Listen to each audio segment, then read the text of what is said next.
6-year-old Radisha trudged into the schoolyard 2 years ago, in weather so cold his lips were blue. The boy was wearing threadbare shoes and no socks. He looked up, broke into a big smile and announced, "Teacher, I did my homework." The teacher was Rada Jezdic, 3 times voted the best primary school teacher in Serbia. He was sent here to rural western Serbia to teach a mere 8 students. Yet in the mountaintop village of Alin Potok, he has met his biggest challenges and realized his greatest triumphs. His students come from the worst imaginable family backgrounds: alcohol, mental problems, and abject poverty. They only get to school because Jezdic drives 110 kilometers a day, picking them up and dropping them off. The better off students in the community go to schools in other villages. Life is hard and unfair here. Years of industrialization drew the young people away to the cities. Villages are populated mostly by the elderly. Local milk, cheese, and smoked meats are perhaps the best in the country, but imports are half the price. The school at Alin Potok once served 250 local children. It was the pride of the community when locals built it themselves in 1952. When Jezdic arrived 3 years ago, it looked abandoned. He made repairs himself while teaching, clothing the children, and hiring a cleaner and cook with his own money.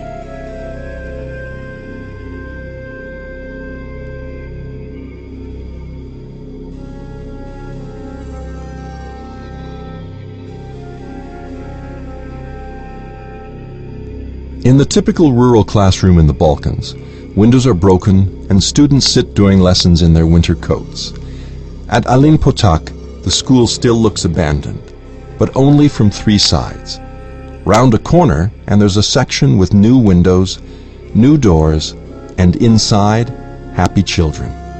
They are focused on their lessons in warm, cozy, and healthy classrooms, steeped in generous portions of encouragement and affirmation. The renovations are the community's response to Jezdic's sacrifices and devotion to the children. Vladan Dabic is a former professional footballer who lost a leg and his career years ago in a car accident. Now a farmer and a carpenter, people say he has golden hands. He can craft anything. He crafted a €3,000 Happy Child grant when Jezdic proposed school improvements. The money bought building materials and a computer. The community donated the labor. Dabic is well respected here. Locals chose him to sit on the 3-person village council that screens all Agro-Invest loan applications and Happy Child proposals. Inspired by their teacher's example, enabled by 240 active loans in the area, and fueled by their own drive, Dabic and the community have a bold idea to take the school renovations a step further. They are proposing the government renovate the entire school to receive children from orphanages in the summer and school classes on nature trips in the winter. The attraction of the area? The mountains around Alin Potok are famous throughout Serbia for their beauty and healthy environment. The Ministry of Culture and Education would run the center, serving children and creating local jobs. People should see the shine in the eyes of these children every morning as they greet their teacher. We can use his example to revive this sleepy village and help more children, Dabic told me.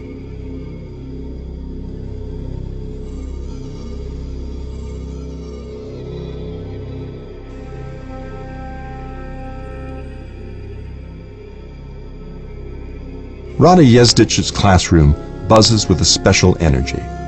Academics are rigorous, but singing, dancing, and poetry readings can break out at any moment, all of it transpiring in an environment of praise.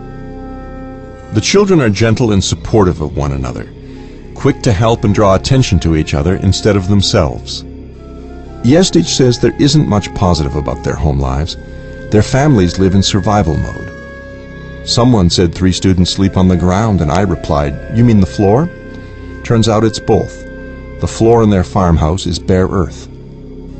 Several girls, 8 and 9 years, cook all the meals for their families.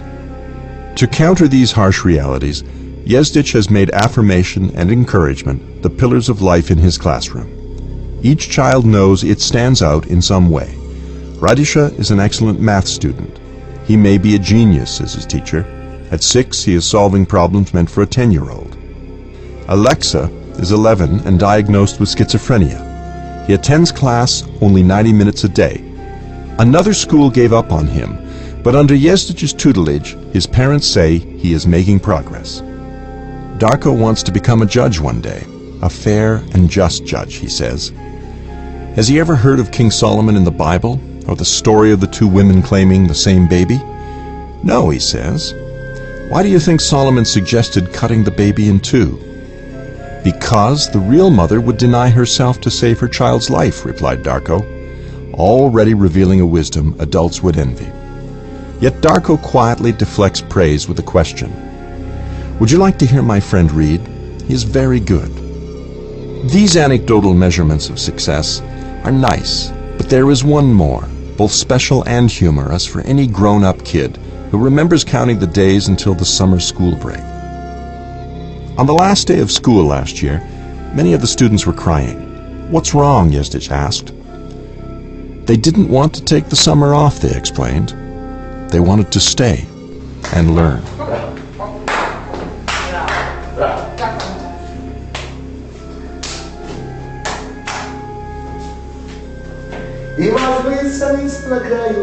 I did. Oh.